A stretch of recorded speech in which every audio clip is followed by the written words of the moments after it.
Et voici l'étape suivante. Pour la première fois de ma vie, je vais étudier un filtre LC en série. Donc je laisse mon condensateur comme tout à l'heure, je rajoute la bobine de tout à l'heure et je branche le tout en série. Ici je suis branché à un fil de la prise haut-parleur de mon PC.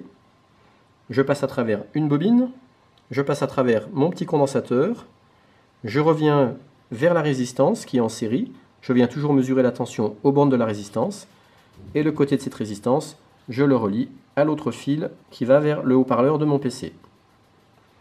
Et là, pour la première fois, j'ai découvert l'effet d'un circuit LC en série sur l'oscilloscope. On regarde ça tout de suite. Ici, je suis en très basse fréquence. Donc, je le redis, ne vous inquiétez pas de ce signal parasite là qui se balade. Ça, on s'en fout. Donc, je suis en très basse fréquence, à 33 Hz. On voit que j'ai pas de signal aux bornes de la résistance. Je monte en fréquence. Ah, notre signal apparaît petit à petit. Voilà, ça y est, on commence à avoir un signal qui passe. Il grandit, il grandit, il grandit. Là, je suis à 1984 Hz. Je monte encore en fréquence, il a encore un peu grandi. Je suis à 2195 Hz. Je continue de monter en fréquence. Et là, qu'est-ce qui se passe? Eh bien, à nouveau, mon signal diminue et s'écrase et s'atténue et disparaît.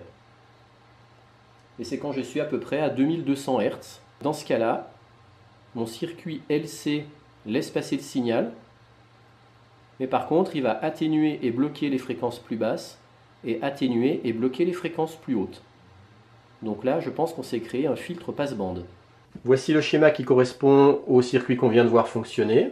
On retrouve le générateur, la bobine, le condensateur, la résistance, avec aux bornes de la résistance, mon branchement de l'oscilloscope.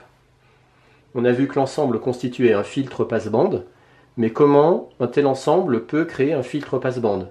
En fait, c'est très simple. Si on se rappelle des deux précédentes vidéos, on avait vu que le condensateur laissait passer les hautes fréquences mais bloquait les basses fréquences, et que la bobine laissait passer les basses fréquences mais bloquait les hautes fréquences. Donc on comprend aisément que le seul courant qui pourra traverser l'ensemble bobine-condensateur, ça sera le courant qui arrivera à traverser à la fois la bobine et à la fois le condensateur. Le courant qui est en haute fréquence, il ne pourra pas traverser l'ensemble parce qu'il sera bloqué au niveau de la bobine.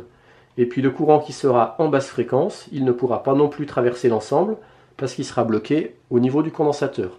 Donc seul le courant, on va dire intermédiaire, qui n'est ni en basse fréquence ni en haute fréquence, arrivera à traverser la bobine et arrivera aussi à traverser le condensateur, et on retrouvera aux bornes de notre résistance des tensions élevées qui sont signes d'un courant élevé qui traverse l'ensemble du circuit.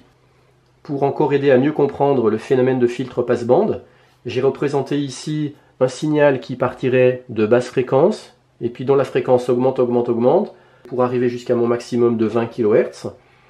Eh bien, on sait que notre condensateur va filtrer toutes les basses fréquences, c'est-à-dire que de façon schématique, on va dire que les basses fréquences, elles ne peuvent pas traverser le condensateur, donc du coup toutes ces fréquences-là déjà ne vont pas traverser l'ensemble LC.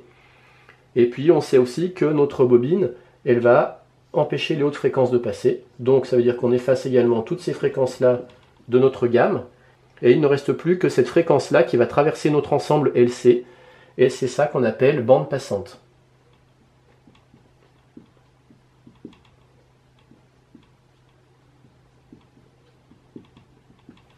Et on voit qu'on a bien un effet de filtrage en bande passante, c'est-à-dire on élimine les basses fréquences, les hautes fréquences, et on ne laisse passer qu'une partie de la gamme de fréquences.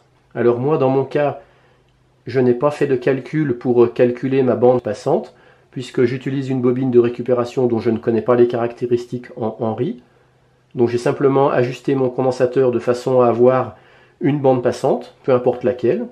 Mais par contre, après, quand on voudra faire des vrais filtres passe-bande, il faudra bien sûr rentrer dans des formules de calcul, avec les calculs d'impédance pour les circuits LC en série, et en fonction de la fréquence, pour ajuster justement en Henry la bobine et en farad le condensateur, de façon à avoir la bande passante dans la fréquence qu'on recherche.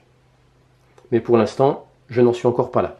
Et suite à une suggestion de Michel, un youtubeur, un internaute, il m'a dit « mais tu devrais rajouter ici deux petites branches qui suggèrent qu'on pourra brancher un autre circuit ensuite de celui-là, Donc c'est ce que j'ai fait là.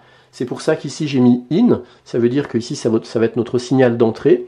Et là on peut récupérer un signal de sortie qui sera filtré, qu'on pourra ensuite exploiter à travers un autre circuit qui sera là.